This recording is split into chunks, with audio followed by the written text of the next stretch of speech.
there was a big trade that occurred between the Tampa Bay Lightning, who sent veteran defenseman Ryan McDonagh and his $6.75 million salary over the next 4 years to the Nashville Predators in exchange for defenseman Philippe Myers and forward Grant Mismash.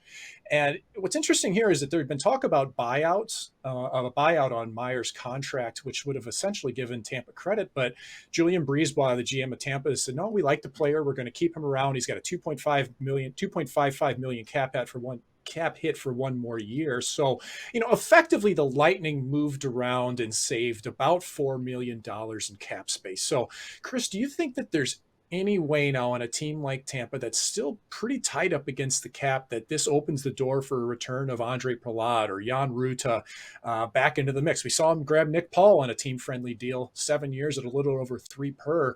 Could we see Palat still as a member of the Tampa Bay Lightning? Absolutely, I think you can count on it now. Even if they decide not to buy out Philippe Myers, they can start him in the AHL and get another 1.2 million almost in cap savings from burying that contract. So that gets them up to 5.5, let's say. And plus they've still got LTIR money that they can spend from Brent Seabrook. So I think at this point they've got plenty of money to come up with probably the 6 or so million that it's going to take to keep Andre Palat, but you have to keep him. I mean, he was an absolute stud in the playoffs. He's still, I think, got a number of good years left in him, and he's a part of that core. Right there with Stamkos and Kucherov and Hedman. I mean, he's a big part of what they're doing, and the Lightning certainly aren't done.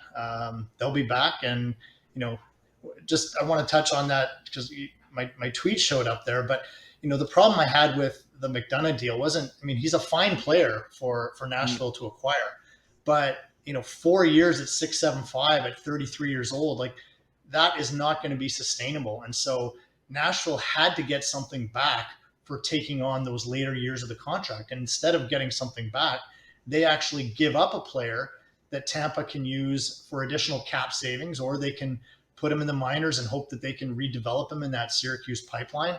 And Mismash is not, maybe a player that Nashville didn't see any future with, but, he can pop into that AHL roster as well. So, to not have any salary retention and nothing going back the other way, I think that's a big miss on Nashville's part.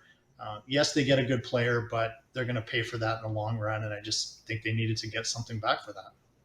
Yeah, I'm curious to see how it plays out for David Poile and company in Nashville. And from the Palat standpoint, like you said, 21 points in 23 playoff games this year. You really saw how effective he was with Braden Point out of the lineup and Palat playing that elevated role.